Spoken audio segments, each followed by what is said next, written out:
+2 കഴിഞ്ഞു. ഇപ്പോൾ എല്ലാ വിദ്യാർത്ഥികളുടെയും ഒരു ഫാന്റസി കോഴ്സാണ് റോബോട്ടിക്സ് എന്നൊരു മേഖല, റോബോട്ടിക്സ് എഞ്ചിനീയർ ആകുക എന്നുള്ളത്. അതിന് +2 കഴിഞ്ഞാൽ ബിടെക് റോബോട്ടിക്സ് എഞ്ചിനീയറിംഗ് എന്ന് തന്നെ എടുക്കണോ നിർബന്ധമൊന്നുമില്ല. നമുക്ക് ബിടെക്കിന് ഏത് സ്ട്രീം എടുത്ത് പഠിച്ചിട്ടും മാസ്റ്റേഴ്സ് എടുക്കുന്ന സമയത്ത്, എംടെക് എടുക്കുന്ന സമയത്ത് സ്പെഷ്യലൈസ് ചെയ്തും നമുക്ക് ആരാകാം?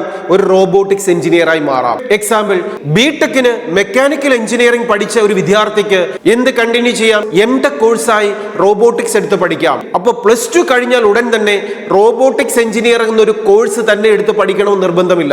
ഒരു കരിയർ പൊസിഷനിലേക്ക് എത്താൻ, കോഴ്സ് കംപ്ലീറ്റ് ചെയ്യാൻ നമ്മുടെ മുമ്പിൽ ബിടെക് തന്നെ 4 ഇയേഴ്സ് ഉണ്ട്. അതുകൊണ്ട് നമ്മുടെ ഡ്രീം പൊസിഷൻ എന്ന് പറയുന്നത് സ്പെഷ്യലൈസ് ചെയ്ത് എത്താൻ സാധിക്കുന്ന കോഴ്സുകളാണെങ്കിൽ, ഡെസിഗ്നേഷൻസ് ആണെങ്കിൽ, ബിടെക് സ്ട്രീമിൽ കോമൺ ബിടെക് പ്രോഗ്രാമുകൾ എടുത്ത് പഠിച്ചതിന് ശേഷം ആ സമയത്ത് സാധ്യതകളും ലോജിക്കും ആഡ് ഓൺ ചെയ്ത് നാം ഒരു കോഴ്സ് സ്പെഷ്യലൈസ് ചെയ്യാൻ, ഹയർ എഡ്യൂക്കേഷൻ എടുക്കാൻ തീരുമാനിക്കുന്നത് ഏറ്റവും കൂടുതലുള്ള ഒരു കരിയർ ഓപ്ഷൻസ് ഉള്ള ഫ്യൂച്ചറിലേക്ക് എത്തിച്ചേരാൻ നമ്മെ സപ്പോർട്ട് ചെയ്യും.